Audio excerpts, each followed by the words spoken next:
Hi, boys and girls. Chapter 12. Sad, sad news.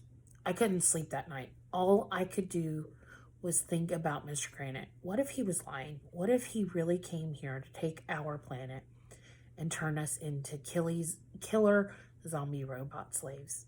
Stuff like that happens all the time, you know? I wished I had been able to buy some of those laser beam pens at Staples. Maybe Mr. Granite was just pretending to be nice to us so it was easier for him to take over the world. Maybe I should tell Mr. Klutz. If I didn't say anything and Mr. Granite took over the planet, it would be all my fault. This was the hardest decision I've ever had to make. My brain hurt from thinking so much. I was afraid my head was going to explode. Did you finish your homework? My mom asked on Monday morning. Homework, I said. Aliens from another planet could be attacking this very second, and you're worried about homework? Finally, I decided to tell Mr. Klutz what I knew. As soon as I got to school, I marched into his office. He had a machine on his desk. It looked like a little microwave oven. Hey, check this out, AJ, said Mr. Klutz. It's called Ultimate Recycler. This gizmo can turn a can into a bottle or a bottle into a can. So instead of throwing away a bottle, you can turn it into a can. Instead of throwing away a can, you can turn it into a bottle. This will be great for the environment. Why not just take a bottle or a can and rinse it out? And then you can use it again. Said Mr. Klutz. That's a good idea, AJ. No wonder you're in the gifted and talented program. He picked up the ultimate recycler and threw it into the recycling bin. Mr. Klutz, I said, I have proof that Mr. Granite's from another planet. I saw him building a spaceship in his garage. Said Mr. Klutz. Well, I have some news for you, AJ. I looked through the Board of Education rule book very carefully, and there's nothing there that says aliens from another planet can't teach third grade. So Mr. Granite can stay on Earth if he wants to.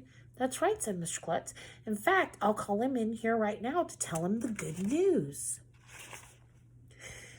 Mr. Klutz called Mr. Granite on the intercom. A few moments later, Mr. Granite came into the office. When we saw him, he looked mad. It's okay, Mr. Klutz told Mr. Granite. I know you're from another planet, but I think you're an excellent teacher, and I want you to stay at elementary school. Mr. Klutz and Mr. Granite hugged, which was weird.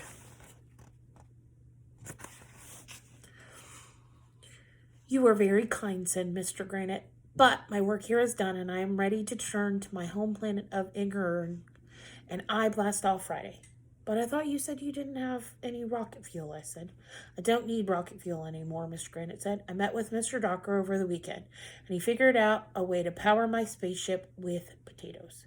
Wow. I knew you could power a car with a potato, and I know you could power a computer with a potato, but how are you going to get a spaceship off the ground with just potato power? Is that possible, I asked. It is, Mr. Granite said. We're going to microwave the potatoes. Chapter 13, saying goodbye to Mr. Granite. At 3 o'clock on Friday, the school secretary, Mrs. Taddy, made an announcement that everybody had to go to the all-purpose room.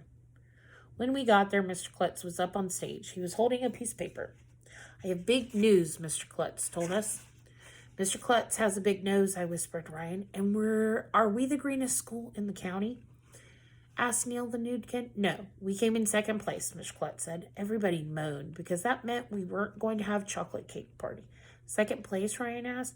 How could any school be greener than ours? Well, the students at another school actually painted the school green. Too bad we didn't think of that. I looked at Ryan. Ryan looked at Michael, and Michael looked at me. So what's the big news? Asked Neil the new kid. The big news is we received a letter from the President of the United States, said Mr. Klutz.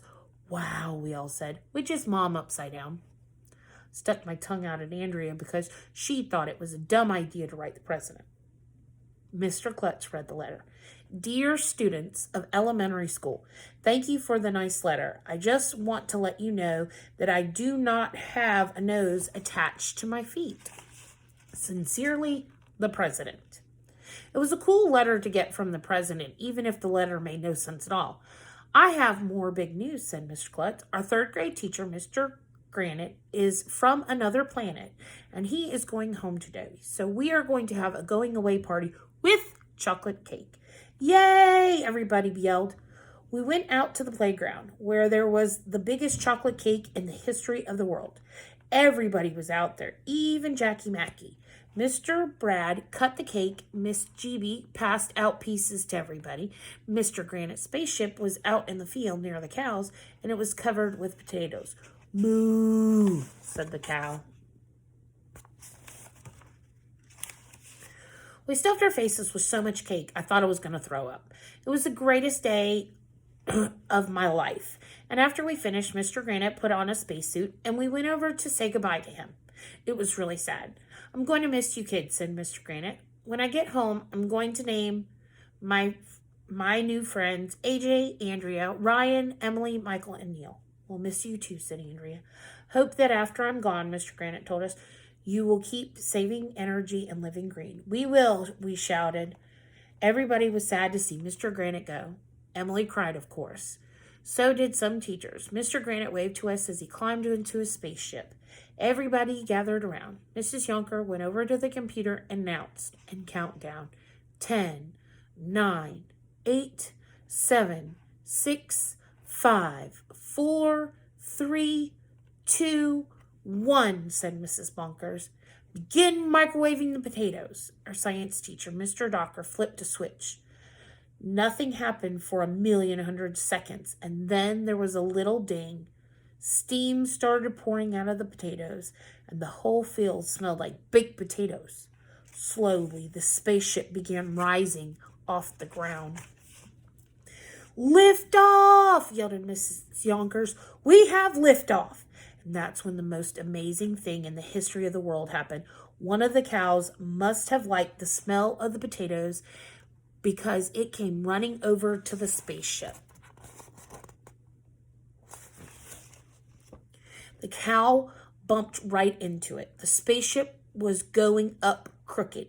Houston, we have a problem, shouted Mr. Docker. The spaceship zoomed to the left, then zoomed to the right. It was zigzagging back and forth in the sky over the school. Abandon ship, shouted Mrs. Yonkers. Abandon ship! The door to the spaceship opened. Mr. Granite jumped out, parachute opened, and he floated back to Earth. Well, he almost floated back down to Earth. On the way down, his parachute landed on the windmill. The ropes got all tangled up. Mr. Granite was caught in the windmill. He was spinning around and round. It was a real Kodak moment. You should have been there. Meanwhile, Mr. Granite's spaceship crash landed in a field across the street from the school. It exploded. Pieces of baked potato went flying everywhere. It was cool, and we got to see it live and in person. Well, pretty much all of it went down. The windmill finally stopped turning, and the teachers were able to get Mr. Granite back on the ground again. Maybe Mr. Granite will build another spaceship, or maybe he'll just stay on Earth, be our teacher. Maybe Andrea will stop recycling her toilet paper and put her head in a paper shredder. Maybe there won't be any more flying saucers in the teacher's lounge. Maybe Jackie Mackey will stop sucking on her own toes. Maybe the president will trim his hair on his nose and attach it to his feet. Maybe Ryan will stop talking about E.T. Maybe they'll start selling laser beam pens at Staples. Maybe the sun will explode. Maybe Emily will stop running into cows. Maybe we'll find out what makes Mr. Granite tick. Maybe we'll be able to hear words like naked and Uranus without giggling, but it won't be easy.